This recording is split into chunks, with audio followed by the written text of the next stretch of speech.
Hey, everybody. This is your daily dose of all things royal. Welcome back, my gorgeous, good looking friends. Today's video, we're going to talk about some updates to the Heritage Foundation's lawsuit with DHS on Harry's visa. For those that are not up to date or up to speed with what's going on with this case and getting the information about Prince Harry's legal status here in the United States, please go ahead and visit the playlist that I've created. It does have updates on exactly what this lawsuit is about, as well as what has been happening. So, to give a quick recap on where we left off, back on August 28, 2023, the defendant, who is DHS, had filed a motion for a summary judgment, meaning having the judge make the decision in their favor and to rule that their positioning with this Glomar statement of not providing any kind of information to protect Harry's privacy should be upheld. So then a month later, the Heritage Foundation then files a motion to strike the declaration of Shari Suzuki. Now, for those that don't know or remember who Shari Suzuki is, this was the person that issued the statements of fact on what her department had done as far as pulling files or investigating, doing the work in the FOIA that was created by the Heritage Foundation. And from what was read from the document, there were inconsistencies in the statements between the correspondence with the Heritage Foundation and the declaration. And in the same motion that they filed, they were also requesting to file their replies in support of their motion now to cross motion for summary judgment. So they're requesting the judge to go to summary judgment as well, but instead of marking the case dead and siding with the defendant, Homeland Security, they want them to pressure them or give the order for them to turn over this information. So now the court system came back on October 2nd, giving a minute order saying, upon consideration of number 24, consent motion to modify scheduling order, it is hereby ordered that the plaintiffs, aka the Heritage Foundation, shall file their opposition and cross motion for summary judgment on or before October 9th, 2023. That plaintiffs shall file their motion to strike or, in the alternative, take discovery on or before October 9th, 2023. Homeland Security, aka the defendant, shall file its reply and cross opposition on or before November 13th. So the update that we have right now is what has been responded to back on October 9th, and this is what this video is about. So let's now get into this. So as you can see, on October 9th, the Heritage Foundation complied with the court order, and they have filed not only their opposition or cross motion for summary judgment, but also the declarations. So get comfortable, folks, because we're going to be going through some of these dockets, beginning with docket number 25, which is a memorandum in support of plaintiff, aka Heritage Foundation's motion for partial summary judgment, and in opposition to Homeland Security's motion for summary judgment. They are requesting an oral argument before a judge. I'm going to read some of this introduction because it really does summarize what this is all about. And I want you to pay particular attention to the use of the title HRH. I must preface and say that due to YouTube's algorithms and censoring people online, certain words like the DRUGS word will now be altered to say mind-altering substances. Okay? The introduction begins as, the underlying case is an action under the Freedom of Information Act to compel the production of records related to the Department of Homeland Security's decisions to admit HRH Prince Henry Charles Albert David George, the Duke of Sussex, Earl of Dumbarton, and Baron Kikil KCVO, in parentheses, HRH or Duke of Sussex, into the United States, and to allow him to remain to date in light of HRH's public disclosure in his tell-all autobiography, Spare, of habitual, adult, and recreational illegal, mind-altering substances use.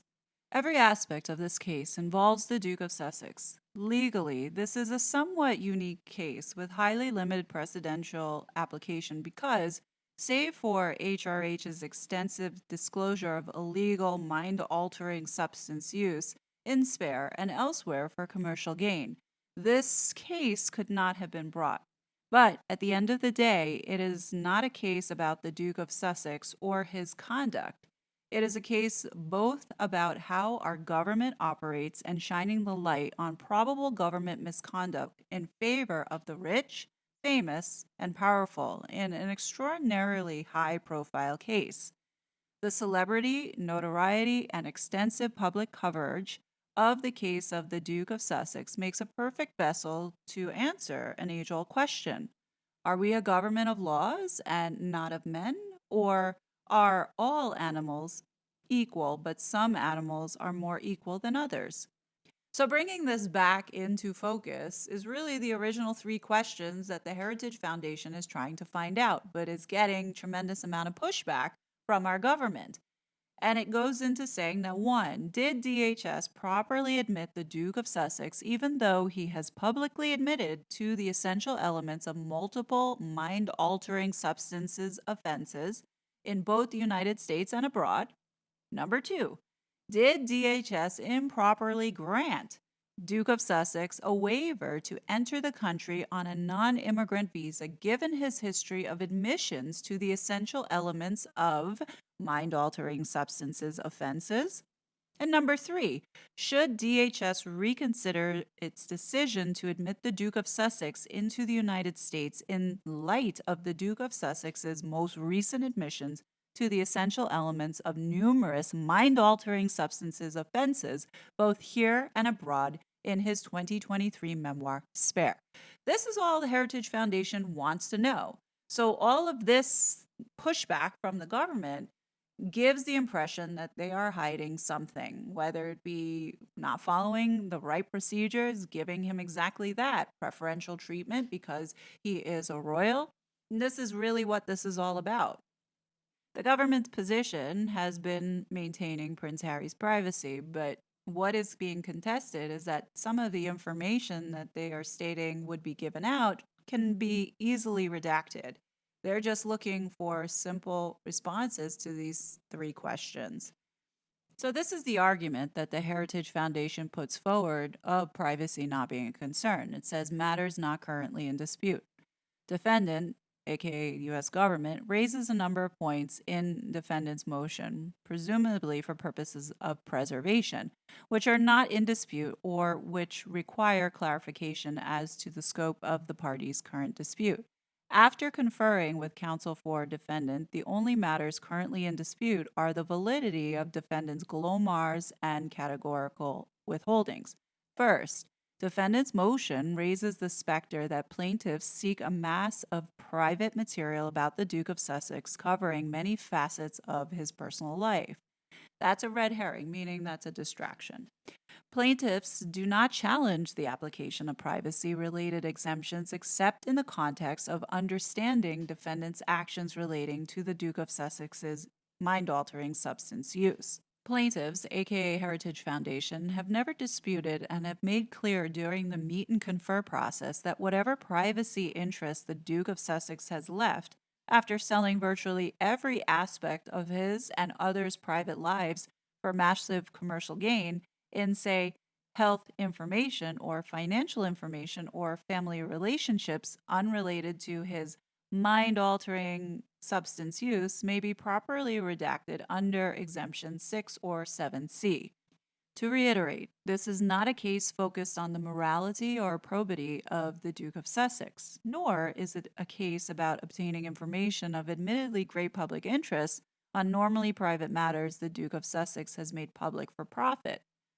Regardless of how much the public may wish to read a hypothetical surgeon's report in an immigration file detailing lasting effects from the Duke of Sussex's frostnip todger and the efficacy of HRH's bespoke cock cushion in mitigating those hypothetical effects. It's about how the government acts in high profile cases, how DHS acted towards the Duke of Sussex, and the appropriateness of DHS's response, if any, to the Duke of Sussex's illegal mind altering substances related conduct. Exactly. I find it funny that they put that in there, though, but this is exactly what it's about. Further on, the Heritage Foundation is also questioning on if the government actually did perform the searches in the requests by saying plaintiffs believe the resolution of the question of adequacy of search is premature. As an initial matter, it is entirely unclear if all searches have in fact been performed by DHS HQ, CBP, or USCIS as to Glomar records. And personally, I believe that they just put this Glomar response on it to not have to dig into coming up with answers. And it does show a level of distrust that they did follow the rules and do their due diligence. In my opinion, I think the Heritage Foundation needs to hammer this question home to make sure that everything is transparent, because apparently this Glomar response is like the easy way out for the government not having to do this work. Now, under this Glomar response, it's also, according to the government, designed to protect the privacy as well as the information of our Homeland Security and the officials who work behind it.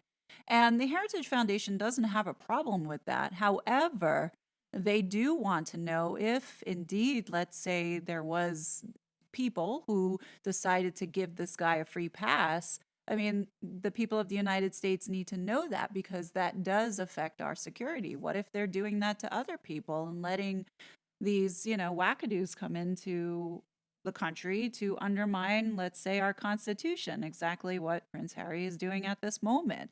And what I don't understand is how come the Heritage Foundation has yet to figure out or understand this in order to include this in this case. I do think that it would help them get this information because, yes, Prince Harry is a foreign national on U.S. soil who is undermining our Constitution. I consider that a domestic threat. And that's what DHS is supposed to be protecting us from.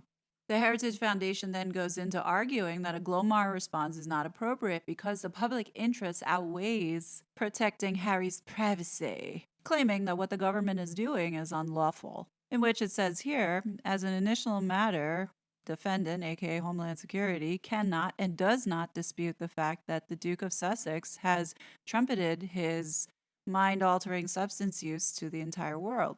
Spare, a book deal worth many millions of dollars and its attendant publicity tour, not only tells all but reveals HRH's mind altering substance use in a manner that tends to glorify the habitual use of illegal mind altering substance uses for recreational purposes.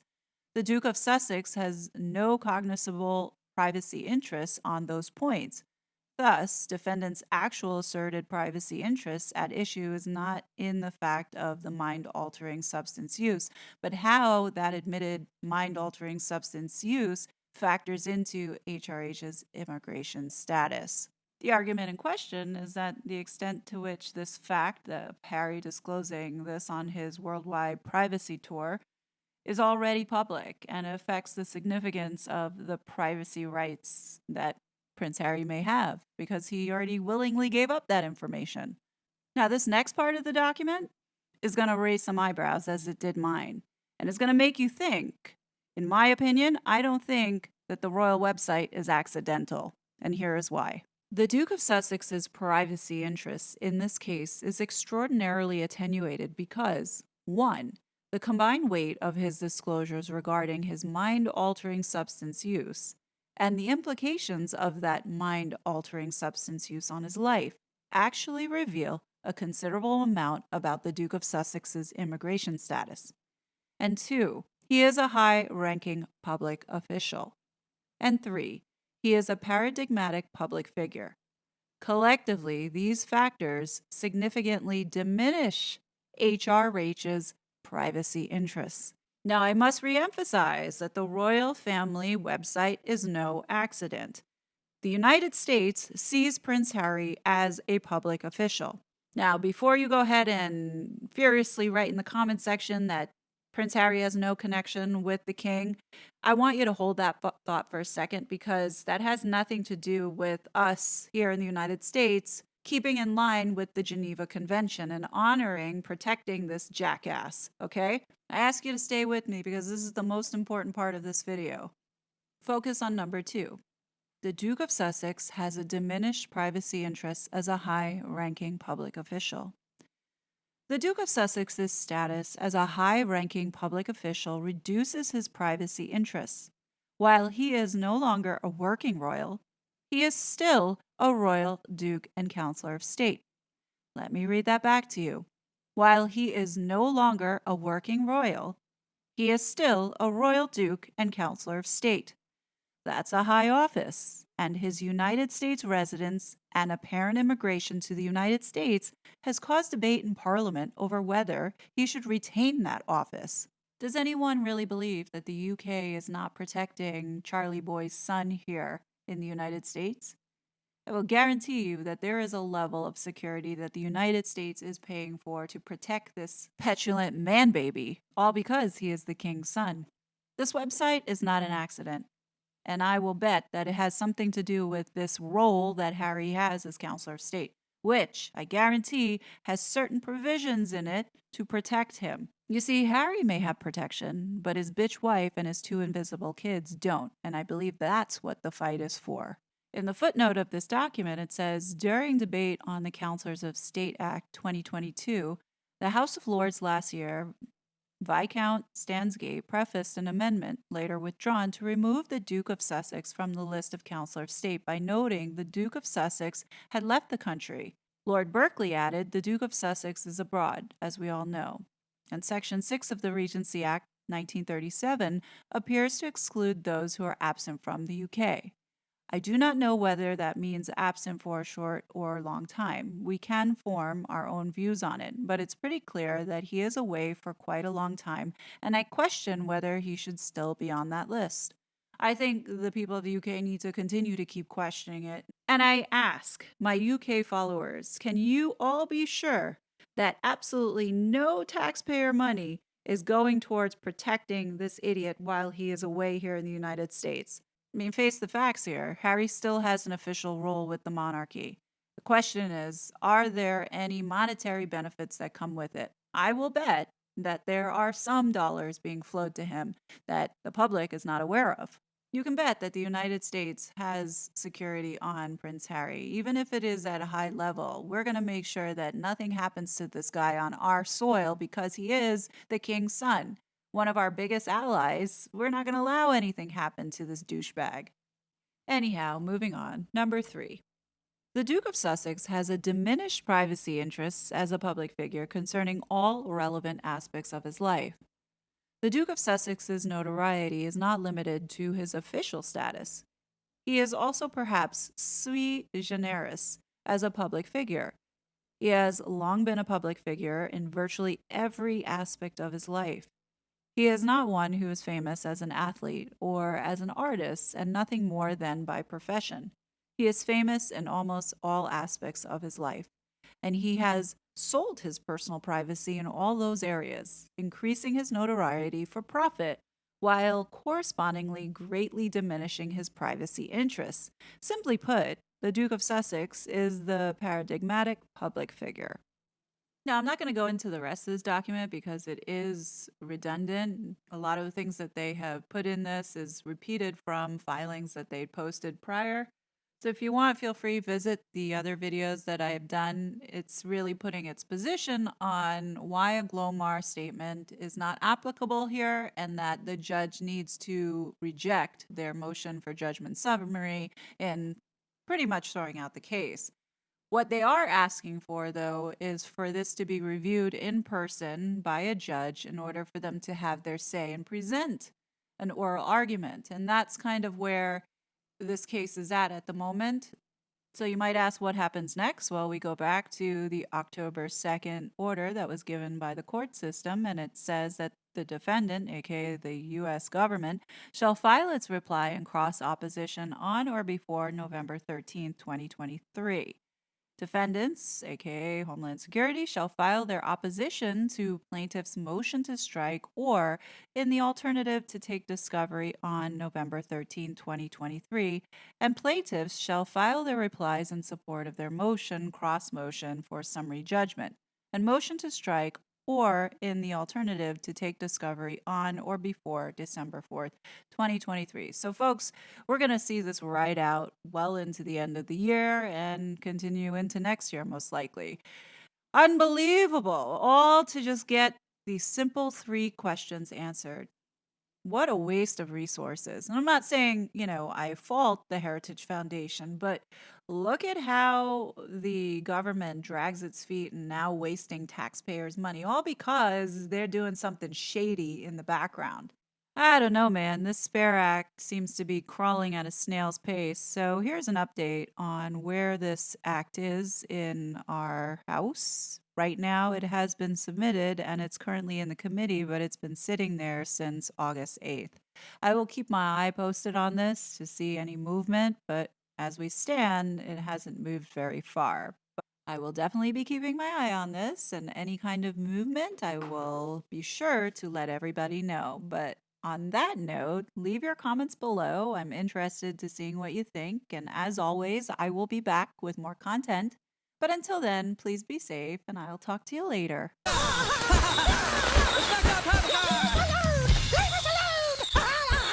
Down with the monarchy! We deserve our privacy! We deserve our privacy! These people. Why are we so mad today? Cause we want our privacy. Why are we so mad today? Cause we want our privacy. Park County Police Station, what's your emergency? Yeah, the neighbors across the street are setting off fireworks and it's 10:30 at night. Oh, is it the Prince of Canada and his wife who just want to be left alone? Yes, they're being super loud and I'm trying to work on my brand. Oh, God damn it, now the prince is playing polo on the lawn.